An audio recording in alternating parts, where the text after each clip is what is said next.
Olá, Mercado Ético hoje conversa com Ricardo Young, presidente do Instituto Ethos e também do Instituto Uniethos. Ricardo, antes da gente começar a gravação do nosso programa, eu estava dizendo a você que eu fazia questão de começar esse nosso diálogo sem falar da parte profissional, porque tudo na vida é consequência de escolhas. E se tem uma pessoa que eu admiro pela coerência contínua das suas escolhas, é você. Que foi sempre um líder, enquanto líder empresarial, um líder empresarial sempre inspirador, né? Eu me lembro muito bem, quer dizer, acompanhando, por exemplo, a trajetória do Yazigi, eu me lembro que foi o primeiro grupo de escolas, né, porque é uma mesma marca sempre espalhada pelo nosso país, de idiomas, que se posicionou como um parceiro cidadão. Quer dizer, com uma visão de cidadania explicitada e vivida, né? E quando vocês começaram a fazer isso, nem se falava disso, nem no Brasil, nem no mundo, nem nada. Então, isso sempre me chamou atenção, e eu já expressei isso a você em outras oportunidades. Dali, você foi para um ambiente mais macro, de contribuição para a sociedade como um todo, muito inspiradora essa contribuição. Então, eu queria perguntar para você o que aconteceu na sua cabeça de empresário bem-sucedido que te conduziu a essa nova missão. Que responsabilidade, hein, Cristina? Você gosta de responsabilidades? Na verdade, eu nunca vi, desde que era jovem, eu nunca vi a empresa como um fim em si mesmo. Eu sempre via a empresa como uma extraordinária ferramenta para se contribuir para alguma coisa maior. É claro que essa ferramenta ela precisa ser alimentada, ela precisa estar permanentemente funcional, enfim, e daí, evidentemente, a gestão é muito importante. Mas eu nunca acreditei que a finalidade de qualquer negócio pudesse ser apenas enriquecer os seus donos. É uma visão muito pequena, muito restrita do potencial que uma empresa tem, né? Inclusive depois com a globalização do capital, dá para se ganhar dinheiro sem precisar passar pelo empreendedorismo. Então a empresa é muito mais do que um organismo complexo para gerar resultados para uma apropriação individual, né? Essa visão sempre foi muito forte dentro de mim. Eu sempre vi a empresa como uma extraordinária forma de se intervir na realidade, de se contribuir para se tornar a realidade muito mais interessante, muito mais justa, muito mais equilibrada, enfim. Então, eu acho que essa inquietação vem daí. Vem do fato que eu nunca me entendi como um empresário tradicional no sentido de otimizar resultados, mas um empresário que via através da sua empresa a possibilidade de contribuir para o mundo. Quer dizer, você vinha com esse caminho já pré-definido, porque, como a gente sabe, tudo nasce no nosso processo interior de conscientização, né? Hoje se fala muito em fazer, né, Ricardo? Mas como posso fazer aquilo que não sou? Então, é muito importante que a gente comece do começo, comece do ser. Então, o teu ser, num dado momento, foi para o universo do terceiro setor, que cada vez mais, para mim, vai ser o primeiro setor em importância, porque não dá para organizar o segundo setor, o mundo corporativo, não dá para organizar o mundo governamental, não dá para organizar o mundo das comunicações, né, o mundo da imprensa, o mundo que acaba fazendo também uma conexão entre esses três setores, se a gente não tiver uma consciência que hoje ainda está depositada, de certa forma, como prioridade para o terceiro setor. Por que você deixou o mundo corporativo e foi para o terceiro setor? Na verdade, eu não sei se eu deixei o mundo corporativo e fui para o terceiro setor, ou se eu estou no terceiro setor, onde o mundo corporativo precisa interagir com o terceiro setor. O Instituto Ethos é uma OCIP, mas é uma OCIP empresarial. Ela está totalmente, o Ethos está totalmente voltado para a construção de uma agenda de gestão sustentável, de responsabilidade social. Então, na verdade, o meu olhar empresarial encontrou eco em toda a proposta do movimento de responsabilidade social empresarial, e daí eu vi uma extraordinária oportunidade de atuar de uma forma mais ampla, compartilhar minha experiência, aprender com as outras empresas e assim por diante. Tem um livro do Gurdjieff, chamado Encontro com Homens Notáveis, que é um que livro... até tem filme, né? Virou filme também. Mas o livro é muito melhor que o filme, né? E de vez em quando eu paro na minha vida e fico pensando, bom, quais foram os homens notáveis, as mulheres notáveis que eu encontrei pela vida? E certamente um deles foi o Willis Harman.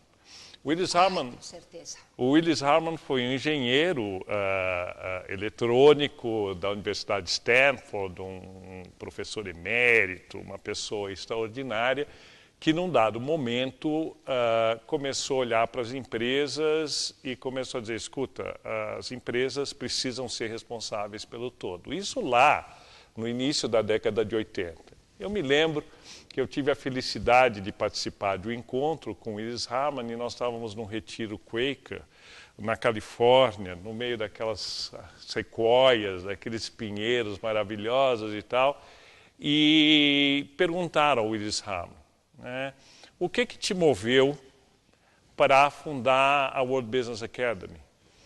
E ele disse, para não errar de novo, porque o mundo que a gente se encontra é um erro. O mundo pode ser diferente e é nossa obrigação trabalhar por ele. E nos idos da década de 80 para 90, o conceito da sustentabilidade, no seu sentido sistêmico, amplo, não era muito percebido. A questão ambiental, nada percebido. A questão ambiental era uma questão importante, que vinha adquirindo importância em função da militância de muitas entidades ambientalistas e tal, mas ninguém, quando caiu o Muro de Berlim, quando o processo de globalização iniciou, de fato se acelerou, ninguém pensou, esse mundo não é possível, esse mundo é insustentável, esse mundo não pode ocorrer da forma com que nós o estamos projetando. Mas o Willis Harman já tinha essa visão. Com certeza. Você sabe que tem um livro que é um diálogo belíssimo do Willis Harman, Dr. Willis Harman, com a doutora, outra PhD notável, Elizabeth Sartoris. E esse livro se chama Biologia Revisada. E eu tenho uma filha que é cientista, ela é consultora nessas áreas de gestão ambiental, ela fez mestrado nessa área, é bióloga. E quando ela começou a terminar o curso de mestrado, a primeira coisa, eu falei, eu quero um presente que ilumine a vida dela. Porque esse livro, Biologia Revisada, mostra essa conexão da vida numa dimensão mais elevada. Do mesmo jeito que a vida corporativa ou a vida de uma sociedade precisam ser olhados numa visão mais elevada. Se a gente quiser ser mais feliz, inclusive, não é, Ricardo? A gente volta já com o Ricardo Young.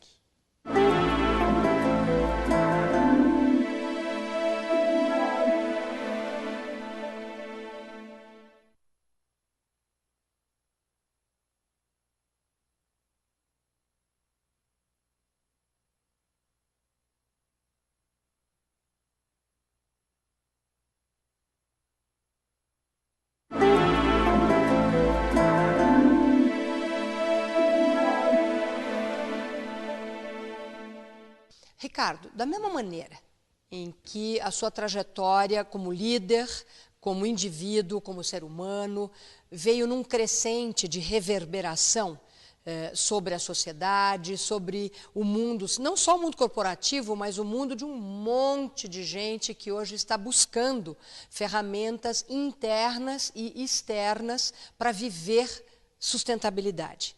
Também dessa maneira, a vida do Instituto Ethos veio nessa ampliação de universo e concentração de foco. Eu queria que você comentasse um pouco, porque você participou da história do Ethos desde o início, quer dizer, você sempre foi, né, alguém muito atuante nessa história.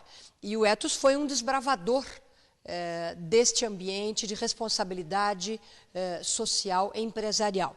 Termo que, aliás, com a própria evolução do Ethos, passou a ser algo mais abrangente, algo discutido. Conta um pouquinho para nós.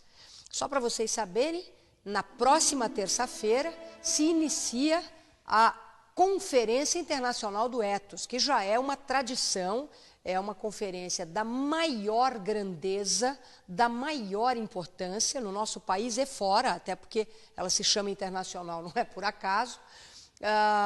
E você que está aí nos assistindo, ainda tem uns dias para se inscrever, para participar, é fundamental. O que eu estou pedindo para o Ricardo é para ele, de repente, nos contar um pouquinho da evolução. Eu me lembro desde a primeira Conferência Internacional do Ethos, do quanto evoluiu o próprio âmbito de temáticas, né? Uma coisa boa do tempo, porque o Ethos está completando 10 anos esse ano, é poder olhar as coisas em perspectiva, né? E aí a gente compreende mesmo a evolução dos processos, né? Quando o Ethos começou, a ideia de responsabilidade social estava muito ligada a investimento social.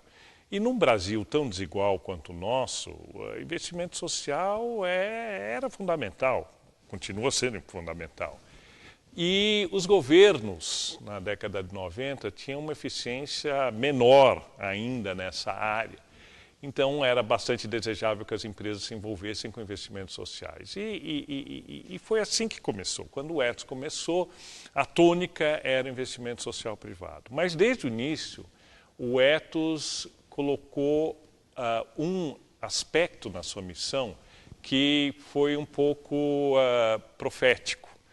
Porque, desde o início, o Ethos compreendia que a responsabilidade social era importante, mas a empresa era um agente fundamental de transformação da sociedade. Tanto é que na missão está explicitado a empresa parceira na construção de uma sociedade justa e sustentável, há 10 anos atrás. Isso.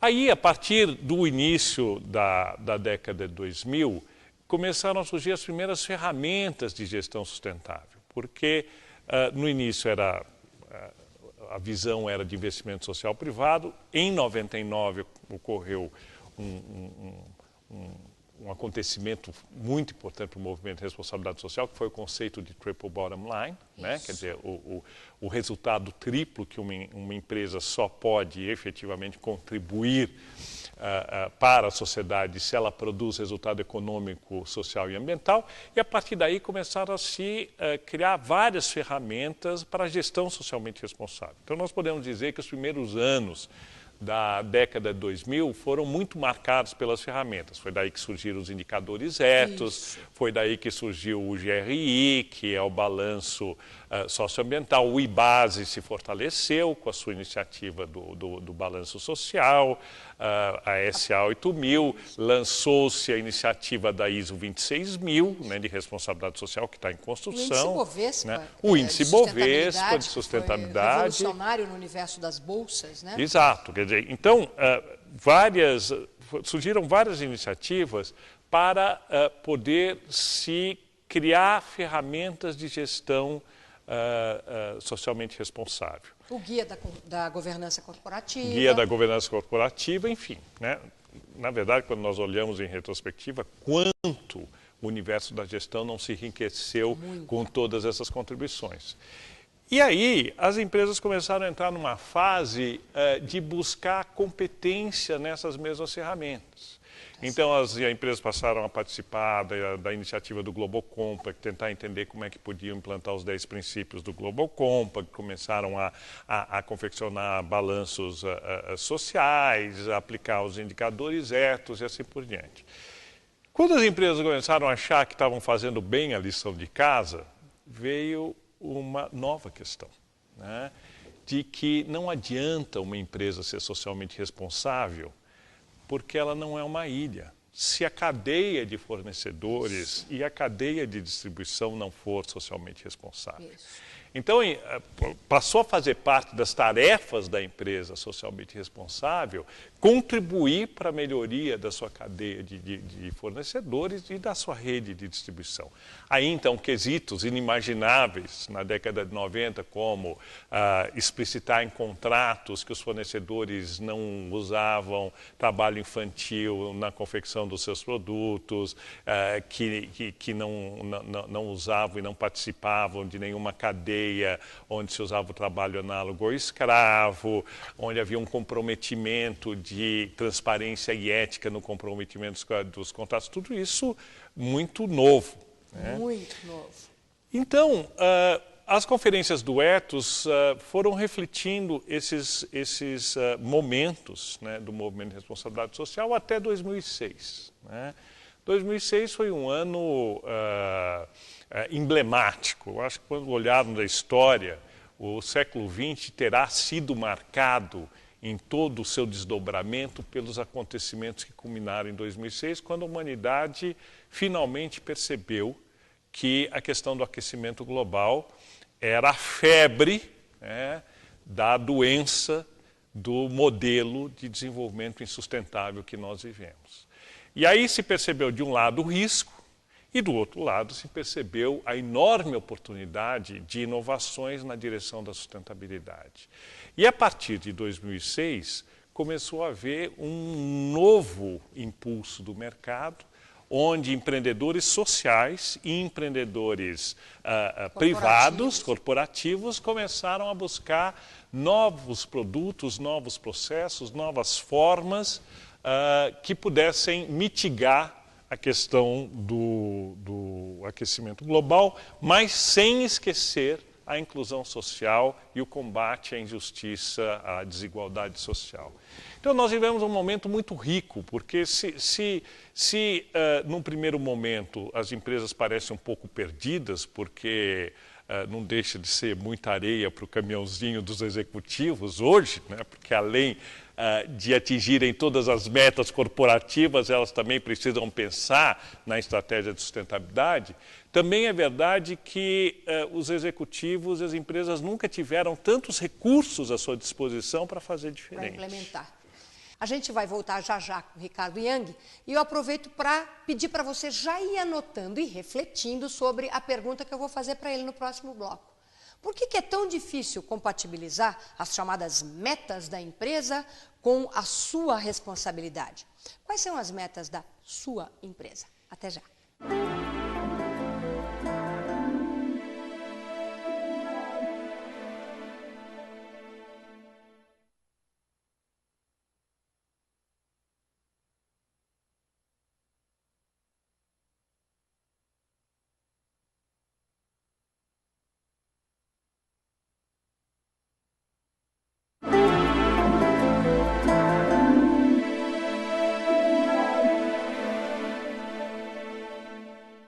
Ricardo, o tema da Conferência Internacional do Ethos, que se inicia exatamente daqui a uma semana, não é? Quer dizer, na próxima terça-feira, o tema é mercados sustentáveis. Claro que é um foco muito claro na questão de mercados.